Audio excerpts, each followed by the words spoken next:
За яг одоо та бүхэн миний YouTube сувгаас хиймэл оюун ухаан гэж зүйлийн дараагийн хөгжлийн үе шатыг харж байна.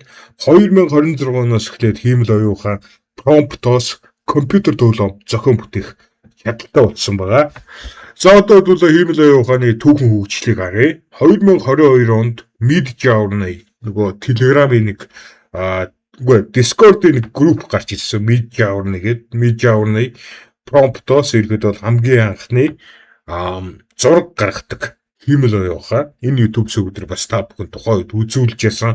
За 2023 онд Suno гэдэг хиймэл оюун ухаан гарч ирсэн байна. Энэ Suno нь болохоор промптоос хөгжим зохион бүтээх чадвартай.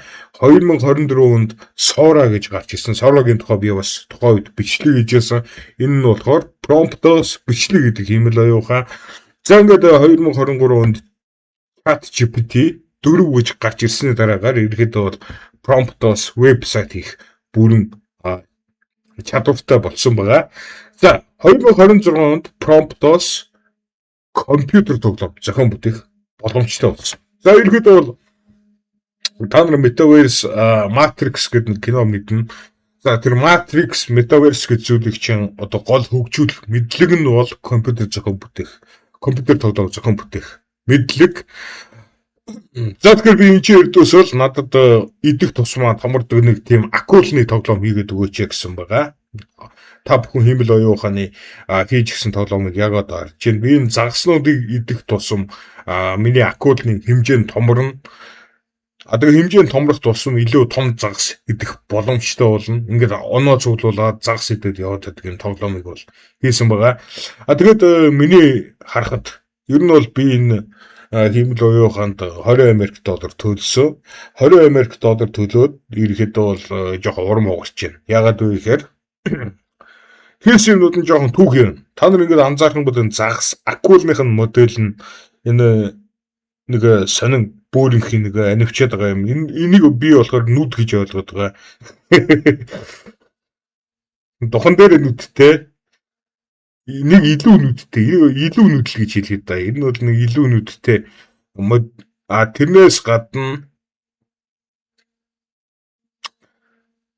Тэрнээс гадна дээшээ ингээд явах юм бол та нар хүнийг харж болно. Энэ хүний модель нь бүр амар жижиг. Тэгээд энэ чи арал марал харагч чинь арлан дээгүүр нь би зүгээр ингээд сэлж чинь. За ингээд ирэхэд бол нэг жоохон logical data sprite одоо модель ихтэй бол алдаа гарсныг бол та нар харж байна. Энэ нь бол нэлээд түүхий байгаа. Тэгээ хамгийн гол нь миний энэ хөдөлтөж авсан AI би энийг бол өстой хиндэж санал болгохгүй. Яагаад вэ гэхээр би $20 төлөө 5,000 кредит авсан байхгүй.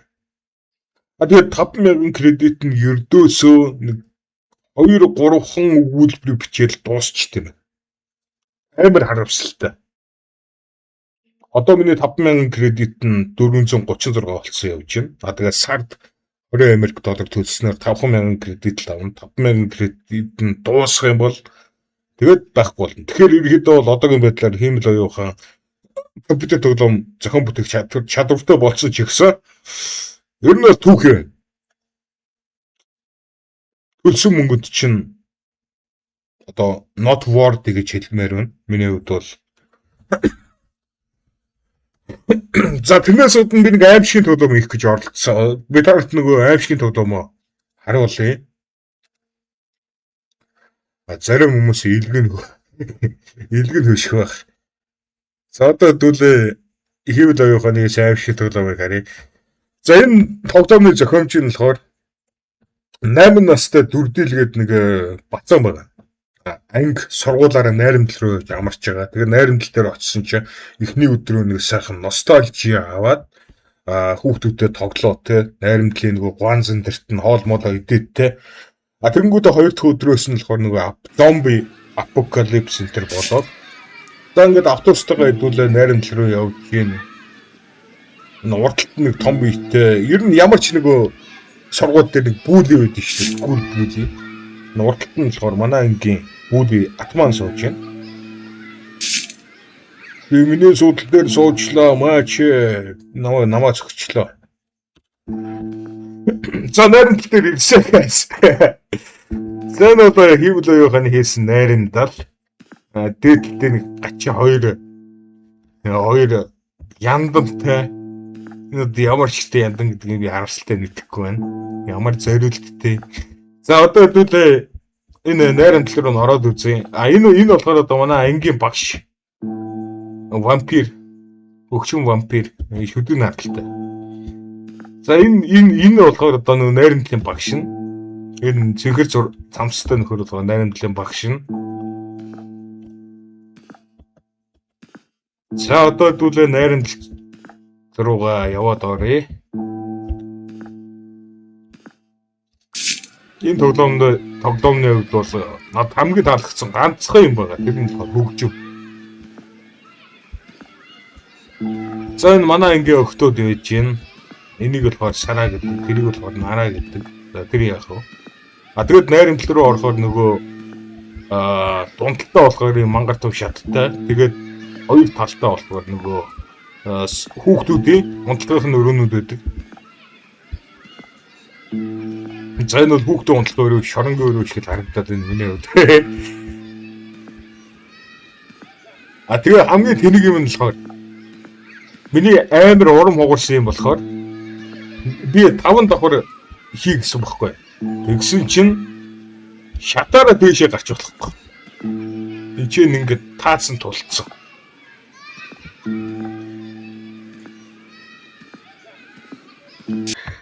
За ер нь торшиж үзэхэд бол айгүй өндөр зардалтай AI байна.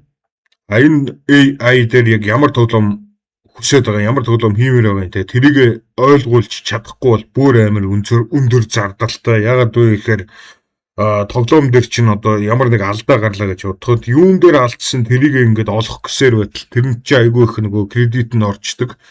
Тэгэхээр алдаагаа дебагинг хийх дээр хамаг кредит чинь шатчихна гэсэн үг. Тэгэхээр анханасаа ямар тоглоом хийхийг хүсэж байгаа маш сайн ойлгуулах хэрэгтэй. Тэхийн тулд энэ чатан дээр шууд би тийм тоглоом хиймээр байна гэж хэлээд хэрэггүй. Эхлээд та нар Gemini эсвэл ChatGPT руу ороод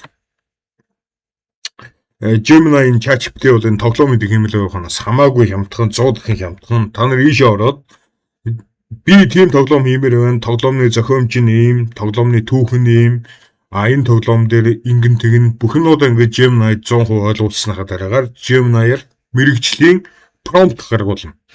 За тэгээд Gemini чамд бичиж өгсөн prompt-ыг нь copy хийгээд энэ тоглоомыг хиймэл байхын руу оруулсан. Хамаагүй дээр. Ягаад вэ гэхээр тэр Gemini-ийн мэрэгжлийн prompt-оос чинь AI чиний ямар тоглоом хийхийг хүсэж байгаа тэрийг чи илүү сайн ойлгоно. Ер нь бол чамайг хэр сайн ойлгоно төдий чинээ мөнгөнд чи юм л дээ. Ягаад вэ гэхээр тоглоом хийж явах явцад ямар нэг алдаа гарах юм бол юун дээр алдсанагаа мэдхийн тулд тоглоомынхоо бүх файлуудыг ухна. За тэгээд энэ процесс чинь хамаг кредитийг чинь шатаачдаг байхгүй. Тэгээд дөнгөж тоглоом хийж эхэлж байгаа хүмүүс нэг тийм том тоглоомоос эхлээд хэрэггүй. Одоо GTA 5, God of War тэгээд World of Warcraft ч юм уу тийм амар том тоглоом нас эхлээд өстой хэрэггүй. Зүгээр жижигхэн тоглоомс эхлэх хэрэгтэй. Жижигхэн тоглоом гэхээр одоо юу гэж болох вэ гэхээр утасны тоглоом. Angry Shark ч юм уу те. Эсвэл Slider Eye ч юм уу, Flappy Bird ч юм уу те. Нэг тийм жижигхэн тоглоомоос эхэлвэл зүгээр. За тэгээд энэ YouTube сувг дээр мэдээж интернетээр хэрхэн мөнгө олох тухай. Энэ бол миний YouTube сувгийн гол сэдв нь учраас би та бүхэнд бас энэ зүйлээр яаж мөнгө олох юм те тэр тал дээр өөрийнхөө зүгээс бас гоё санаануудыг хэлье. За нэгдүгээрт нь та нар нэг жижигхэн утасны тоглоом хийлгүүлээ тэрийг Play Store дээр зарж болно. Хэрхэн Play Store дээр тоглоом зардгийг тэр тухай үн төлбөргүй заасан бичлэгнүүд бол YouTube дээр хогоороо байгаа. За тэгээд Play Store дээр хэрвээ тоглоомоо тавьж чадахгүй байх юм бол чи яаж олох вэ гэхээр Telegram дээр тоглоомоо тавьчих болно. Telegram дээр тоглоомоо тавихаар яа гэм бэ гэхээр Telegram дээр чи тоглоомоо тавиад Telegram одны төлбөртэй болгочих болно. За тэгээд та нар яаж Telegram дээр тоглоом тавьдгийг, яаж тавьсан тоглоомоо одоо төлбөртэй болгодгийг тэр тухайс YouTube-с хайгаад үзчихээрэй. Яг гэхээр YouTube дээр тэр тухай ерөөхдөө бол үн төлбөргүй баахан бичлэгүүд байгаа. За ийм аргаар ерөнхийдөө бол та нар мөнгө олж болно. Гэхдээ энэ тоглоом хийх зах зээл бол тийм амархан биш гэдгийг ойлгох хэрэгтэй.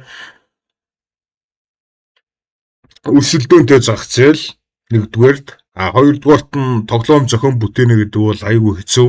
Тийм л уух нэг ашиглаад тоглоом зохион бүтээх гэж оролцсон ч гэсэн тийм амархан байхгүй болов. Хэрвээ та нар ерөнхийдөө Монгол улсаас интернетээр мөнгө олж болох хамгийн амархан аргыг хайж байгаа бол хамгийн хурдан мөнгө олж болох тийм арга хайж байгаа бол одоо анхаарлаа хандуулаарай. Ерөнхийдөө бол миний зүгээс номер 1 Монгол улсаас интернетээр мөнгө олох аргын тухай контент хийсэн байгаа. Линкийн яг энэ үзэж байгаа бичлэгний чинь доор тавьсан байгаа. Эсвэл та нар Дүрдэл ТV миний YouTube сувг руу ороод видео сэсгийг шалгах юм бол энэ ч Google Gemini крипто арилжаа хэлгүүж мөнгө олох гэсэн бичлэг олдно. За тэгээ энэ бичлэгийг эхлээс дуусах хүртэл нь бүтнээр нь үзээрэй. Энэ бичлэгэн дээр Монгол улсаас интернетээр хамгийн хурдан хамгийн амархан байдлаар мөнгө олох аргын тухай та бүхэн жишээ үзүүлсэн байдлаар зааж өгсөн байгаа. Ер нь бол миний өнцгөөс энэ бол интернетээр мөнгө олох хамгийн амархан арга Монголд амьдарч байгаа хүмүүсийн хувьд. Тэгэд би бол ютубер гэхээс илүүгээр ерөнхийдөө программист хүн байгаа. Веб 3 салбарт одоо янз бүрийн автоматжуулсан системүүдийг бол хийж байгаа. Тэдний нэг тод жишээ нь бол одоо крипто арилжааны хиймэл оюухан миний мөнгөөр 24 цагийн туршид крипто койнуудыг хямдхан худалдаж аваад үнэн өсгөр зарах байдлаар энэ хиймэл оюухан бол миний өмнөөс мөнгө олно. Миний хувьд бол ерөөдөө энэ хиймэл оюухан ажлын үр дүн гэд хянахаас өөр юу ч хийхгүй. За ийм автоматчлагдсан системийг би хийсэн байгаа. Тэгээд Дүрдэл ТV энэ YouTube сувгийн үнэнч дэмжигчд энэ хиймэл оюуханыг ашиглах боломжтой. Одоо яаж Дүрдэл ТV энэ YouTube сувгийн үнэнч дэмжигч болдیں۔ Тэ яаж одоо VIP гишүүн болдیں۔ Тэ тэр тухай энэ бичлэгэн дээр та бүхэнд бүх юмнуудыг заасан байгаа. За тэгээ энэ бичлэгийг л өрдөөсөө эхнээс нь дуусах хүртэл нь бүтнээр нь үзээрэй. За тэгээд guys одоо хэд хэдэн дүгнэлтийнэ. Энэ хиймэл оюухан дээр би дахиж мөнгө төлөх үгүй. Төлөх бодлого байна. Нэгдүгээрт би энэ хиймэл оюухан дээр амар хурдан $20 шатаацсан. Тэр учраас ерөнхийдөө бол энэ хиймэл оюуханыг яаж ашиглах юм бол ямар тоглоом одоо $20 ямар тоглоом хийж чадах вэ? $20 багтаагаад $5,000 кредиттэй багтаагаад ямар тоглоом хийж чадах вэ? Тэр тухай судлах хэрэгтэй байна. Тэрнээс гадна одоо 2026 оноос эхэлж ил ерөнхийдөө бол хиймэл оюухан тоглоом зохион бүтээдэг хиймэл оюуханууд гарч эхэлж байна. Энэ бол хамгийн анхдагчдын нэг нь. Энэ Tesona AI бол хамгийн анхдагчдын нэг нь. Тэгэхээр жоохон хүлээгээд үзсэн ч болох байх миний бодлоор. Энэ Tesona-гаас гадна өөр тоглоом хийдэг AI-уд одоо 2026 оноос 27 оны хооронд бол гарч ирэх байх. Магадгүй илүү хямдхан, магадгүй илүү гоё AI гараад ирэх ч юм уу те. Тэр тухай жоохон хүлээсэн ч бодох байх. За ямар ч тач би та нартай бараг л жил хамгийн анхны промптоос шууд компьютер төлөв зохион бүтээх чадвар бүхий хиймэл оюуханыг бол танилцууллаа. Одоогийн байдлаар энэ бол амар чухалтай амар өндөр зардалтай AI байна. Хараач бичлэгээр уулзъя. Peace.